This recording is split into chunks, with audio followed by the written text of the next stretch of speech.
In a village in Essex called Ongar, there is a church held together by wooden pegs. No nails, no bolts, no metal of any kind. 51 split oak logs, tongued and grooved to interlock, standing upright since the year 1060. The oak is still load-bearing, still holding the roof, still doing its job after nearly 1,000 years of English rain, English frost, and English neglect. Meanwhile, the lumber in your attic was milled 3 weeks ago from plantation pine, kiln-dried in 48 hours, and nailed into your roof trusses by a crew that never looked at the wood twice. It is already warping, already cracking, already opening hairline fissures that will channel water into the grain and start the rot that costs you $15,000 to fix in about 20 years. The medieval builders who raised that church did not have better tools than we do. They did not have stronger wood. They had a system. 9 steps between the living tree and the finished beam, and modern construction skips every single one of them. The first thing a medieval timber-wright did, before he picked up a single tool, was select the tree. And selection was not a matter of walking into a forest and pointing at the biggest trunk. It was a diagnostic process that could take longer than the actual felling. The builder circled the tree. He studied the bark for spiral patterns, which indicated twisted grain hiding inside the trunk. Grain that would warp a beam under load and split a roof open decades later. He looked at the branch angles. Steep upward-reaching branches meant the tree had been fighting for light in a dense stand, which produced tight, dense growth rings. Wide-spreading branches meant open-grown wood with fast, loose rings and less structural strength. He checked the crown for symmetry because a lopsided canopy meant uneven growth and internal stress. And he knocked on the trunk with his knuckles. A clear, ringing tone meant solid, dense heartwood all the way through. A dull thud meant rot, hollow pockets, or insect damage hidden behind perfectly healthy-looking bark. These men could not run an X-ray. They used their ears instead, and the results held up for 800 years. Location mattered as much as the individual tree.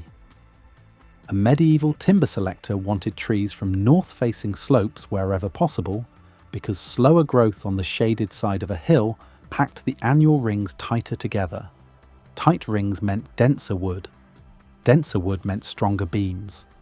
A slow-grown oak from a north-facing hillside might show 30 to 40 rings per inch, compared to 8 or 10 rings per inch on a fast-growing tree from a sunny valley floor. That density difference translated directly into load-bearing capacity. Lightning-struck trees were rejected outright because fire trauma creates internal stress fractures that can remain invisible for decades and then crack a beam catastrophically under load when nobody expects it. Trees that had been damaged by wind lean were also avoided because the compression wood that forms on the underside of a leaning trunk behaves unpredictably when you cut it and reshape it. Every one of these rules existed because someone, generations earlier, had watched a roof fail and traced the failure back to the tree. Then came the timing of the cut, and this is where the medieval system starts sounding strange to modern ears until you look at the evidence. Guild records across Germany, Austria, and Scandinavia specified that structural timber should be felled in winter during the waning moon, the period between the full moon and the new moon. That sounds like superstition. It is not. Trees in winter are dormant. The sap has retreated from the outer wood down into the root system for storage. A tree felled in January starts its drying life with significantly less moisture in the timber than the same tree felled in July. That head start matters enormously over the years of seasoning that follow. The moon phase element is more controversial, but it is not unsupported. Researchers at ETH Zurich conducted direct weathering tests on timber harvested during different lunar phases and found that wood felled during the waning moon showed measurably better durability and weather resistance than wood felled at other times. The Austrian forestry expert Erwin Thoma, who built his entire Wood 100 construction system around sustainably harvested moon phase timber, cites the gravitational influence of the moon on sap movement as the mechanism, the same tidal force that moves oceans pulling moisture downward through the trunk during specific phases. The Technical University of Dresden disputes this. The science is not settled, but the medieval guilds did not treat it as optional. Break the felling date rules and you risked expulsion from your trade organisation, your livelihood gone over a calendar. Once the tree was down, a medieval builder did something that makes every modern contractor twitch. He worked the wood green, fresh off the stump, sap still wet in the grain. Modern construction demands kiln-dried lumber precisely because green wood moves as it dries. It shrinks, it warps, it cracks. But medieval carpenters did not see that movement as a problem. They saw it as a tool. Green oak carves like butter under a hand chisel. You can shape a mortise and tenon joint in half the time it would take on seasoned wood. The trick was in the engineering of the joint itself. A mortise cut into a green beam was sized slightly larger than the tenon that would fill it. An oak peg, called a tree nail, was driven through both pieces to lock them together. Then the builder did the hardest thing any craftsman can do. He waited. As the green wood dried over months and then years, it shrank. But wood does not shrink evenly. It shrinks roughly twice as much around its growth rings as it does along its length. The medieval joiner calculated this differential shrinkage and used it. The mortise compressed around the tenon. The tree nail swelled when humidity rose and tightened when it fell. Over decades, the joint became stronger than the day it was assembled. The wood was literally squeezing itself together. A technique called draw boring made this even more aggressive. The peg hole in the tenon was drilled slightly offset from the hole in the mortise, so that when the peg was driven through, it physically pulled the tenon deeper into the socket. Joints built this way in the 1300s have been found that cannot be separated with a crowbar. Not because they were glued, because the wood spent 700 years clamping itself shut. And then the drying.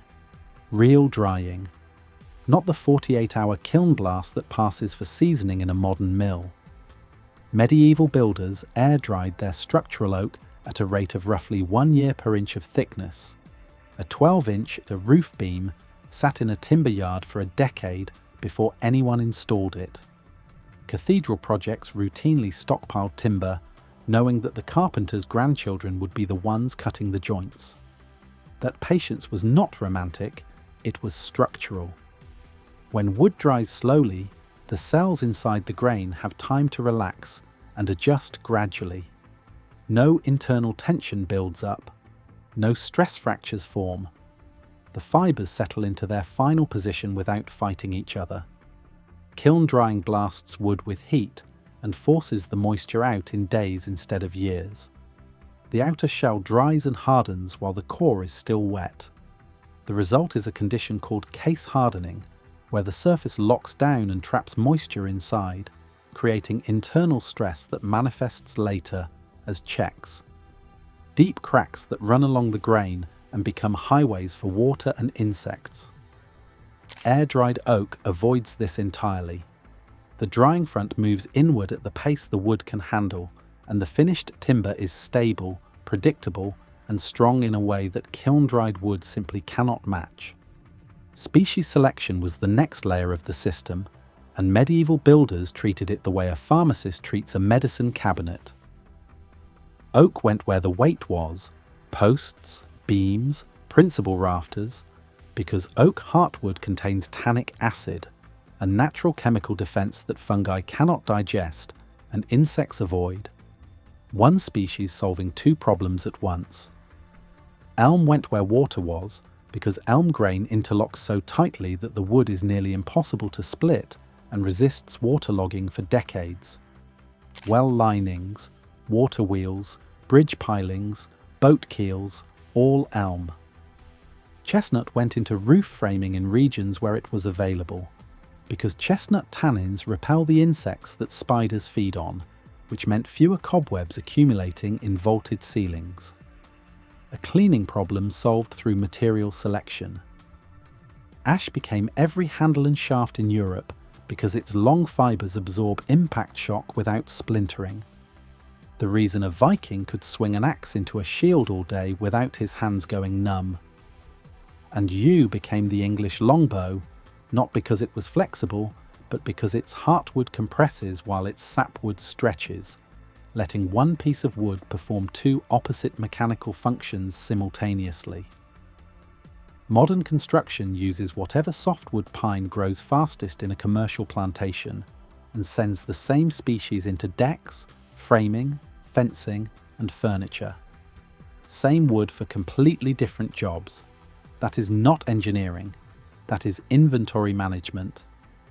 And here is the detail that ties all of this together.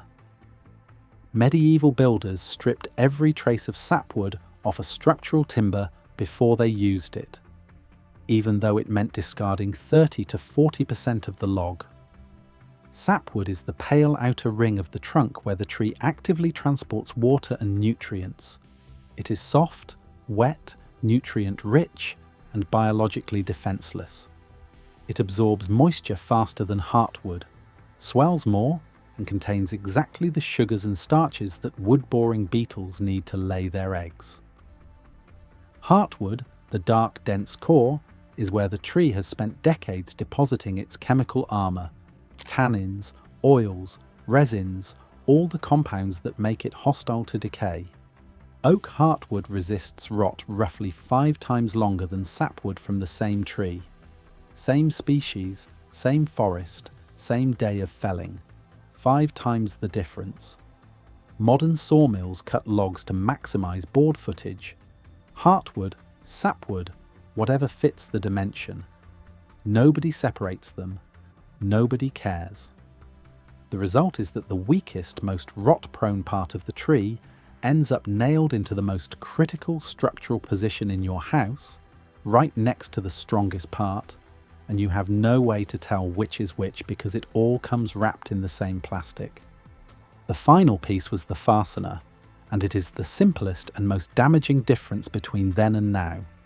Medieval builders used wooden pegs. Modern builders use iron nails. When iron rusts, it expands. That expansion splits the surrounding wood, and every nail hole becomes a tiny funnel channeling water into the timber's core. A typical American house contains roughly 20,000 nails. 20,000 slow-motion failures embedded in the frame from the day the house is built.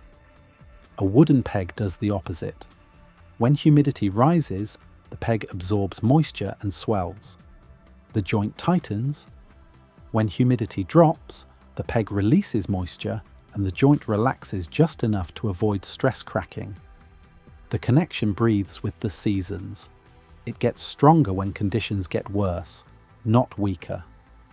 Medieval timber frames built entirely without metal have survived earthquakes that cracked stone walls around them because the wooden joints flexed, absorbed the energy, and sprang back. A nailed frame fights the force and breaks. A pegged frame bends and recovers. And they did not stop at the fastener. Medieval builders also understood that wood needs to breathe, and they designed every structure to let it.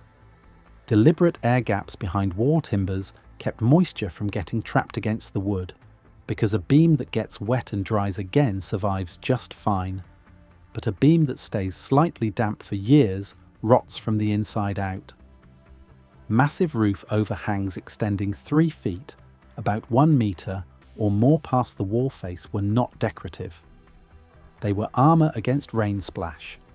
Water bouncing off the ground was the real threat to foundation timbers, and the overhang kept it away. Stone plinths raised the ground floor sill beams 4 to 6 inches above the damp earth, and that tiny gap of air circulation saved entire buildings for centuries. Even the window and door placements were calculated to create cross-ventilation that moved air past structural timbers continuously, preventing the condensation buildup that feeds rot. Compare that to modern construction, where we wrap our wall cavities in plastic vapor barriers and create exactly the stagnant, humid environment that destroys timber fastest. We sealed the wood in a bag and called it progress. The preservation layer completed the system. Medieval builders knew that end grain, the exposed cross-section at the cut end of a beam, absorbs moisture roughly 200 times faster than the side grain, so they sealed every exposed end with linseed oil, rubbing it deep into the pores until the wood could take no more. Some builders went further. They charred the surfaces of timbers that would be in contact with earth or stone, using fire to carbonize the outer layer into a crust of pure carbon that insects could not eat and fungi could not colonize. Others soaked timbers in running streams for months before installation, letting the constant flow of fresh water leach out the sugars and starches that decay organisms feed on. What remained after the soak was pure cellulose fiber that nothing in the forest wanted to consume. None of these treatments cost anything: fire, water, and linseed from a flax crop. The modern equivalent is pressure-treated lumber soaked in chromated copper arsenate, which leaches heavy metals into your soil and becomes hazardous waste when you tear it out. The medieval builder preserved his wood with a campfire and a bucket of oil. His timber is still standing. Your pressure-treated deck is not. None of it was luck. It was a system. Tree selection, felling timing, Greenwood joinery, patient drying, species matching, sapwood removal, wooden fasteners, breathing design, and natural preservation, where every element reinforced the others. Remove one piece and the system still works. Remove 3 and you get a modern house that needs structural repairs inside 25 years. The medieval system was designed by men who expected to die under the same roof they built and wanted their grandchildren to die under it too. The Greenstead Church has been standing since 1060. The average American roof lasts about 20 years. We did not upgrade. We forgot. If you want to start applying even one piece of this to your own projects, the easiest entry point is species selection and heartwood awareness. Next time you buy lumber, look at the end grain. The dark center is heartwood. The pale outer ring is sapwood. If more than 10% of the board's cross-section is sapwood, do not use it for anything structural or anything that will be exposed to weather. Buy from a supplier who lets you pick your own boards. Reject anything with wide, loose growth rings. You want tight rings, as many per inch as you can find. If you are building anything that matters, anything you want to last a generation, use air-dried oak or locally sourced hardwood from a small mill, not kiln-dried plantation pine from a big box store. The price difference is real. The lifespan difference is bigger. A medieval carpenter knew that. His roof is the proof. If this is the kind of building knowledge that makes you want to look up at your own ceiling and ask what is really holding it together, hit the like button so the algorithm pushes this to the next person living under a 20-year countdown. Drop a comment with the oldest wooden structure you have ever been inside. Church, barn, farmhouse, anything. And how it compared to the lumber in your garage. Subscribe if you want more investigations into the skills that built the world we inherited, because we are rebuilding that library one video at a time, and every subscriber is one more person who refuses to settle for disposable.